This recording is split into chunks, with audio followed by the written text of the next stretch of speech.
नमस्कार, मैं आप सबसे कुछ बातें करना चाह रही थी। देखिए, काफ़ी समय से हम देख रहे हैं कि हमारे प्रवासी भाई बहन भीषण परिस्थितियों में, कड़ी धूप में, बगैर खाए पिए पैदल अपने गांव की ओर चल रहे हैं। ये लोग देश भर से आ रहे हैं, कोई गुजरात से आ रहा है। कल मैंने एक वीडियो देखा, एक लड़का जम्मू कश्मीर से चलकर सहारनपुर तक गया और उसको आगे बिहार तक जाना था। इसी तरह से आप सब ने देखा कि कई बहनें गर्भवती हैं, गर्भवती होते हुए 6 घंटे 8 घंटे कड़ी धूप में चल रही हैं। कुछ लोग अपने बच्चों को गोद में लेके जा रहे हैं, कुछ टूटी हुई साइकिलों पर जा रहे हैं। एक और वीडियो मैंने देखा कि एक दादी दादा अपने पोती पोतों को उठाकर, इस तरह से दादाजी उनको उठाकर एक झूला सा बनाया था, उसमें उनको रख के उठाकर चल रहे थे।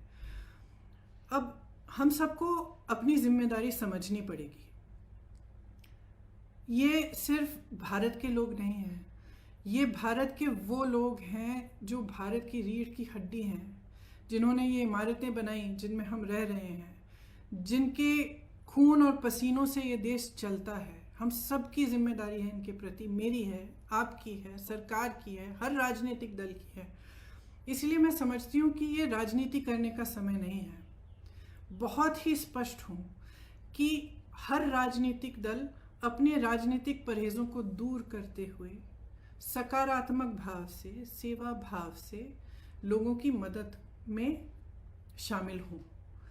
तो उत्तर प्रदेश की जो कांग्रेस पार्टी है, इसी भावना को लेकर जैसे ही लॉकडाउन की अनाउंसमेंट हुई, उसके अगले दिन हमने हर ज़िले में वॉलंटियर ग्रुप बनाए, जिसको हमने कांग्रेस के सिपाही का नाम दिया। इन वॉलंटियर ग्रुप्स के ज़रिए हमने हेल्पलाइन जारी करी हर ज़िले में, और दिन रात हम खाना राशन बांटने का काम कर रहे हैं। इसके अलावा हमने साझी रसोइयाँ खोली। उसके अलावा हमने हाईवे की टास्क फोर्स बनवाए, जो हाईवे पे जो चल रहे हैं उनकी मदद के लिए है। तो तमाम ऐसे कार्य हमारे बड़े से बड़े लीडर और हमारे ग्रामीण स्तर के कार्यकर्ता, हमारे ज़िला स्तर के कार्यकर्ता अपने ही साधनों से ये काम दिन रात कर रहे हैं। और इस काम के ज़रिए हमने अब तक 67 लाख लोगों की मदद की है। उसमें से 60 लाख के करीब उत्तर प्रदेश में ही हैं, और 7 लाख लोग ऐसे हैं जो उत्तर प्रदेश के बाहर फंसे हुए थे, जिनको खाना राशन की ज़रूरत थी और जिनका वापस आने के लिए हम कोऑर्डिनेशन कर रहे हैं। हमारी एक सेंट्रल हेल्पलाइन भी है, उसके ज़रिए भी हम लगातार दिन रात कोऑर्डिनेशन करते हैं। तो हम मदद करना चाह रहे हैं। हमारी भावना शुरू से सकारात्मक रही है और सेवा का भाव हो रहा है।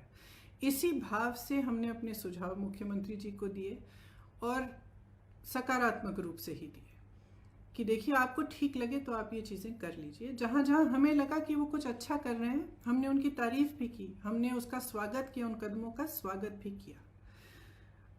कुछ समय से हम कह रहे थे कि यूपी रोडवेज की जो बसें हैं उनको प्रवासी भाई बहनों के लिए उपलब्ध करा दीजिए, ताकि उनको जो पैदल चल रहे हैं वो बसों में बैठकर बसों में बैठकर सुरक्षित तरह से अपने घर गांव पहुंच पाए।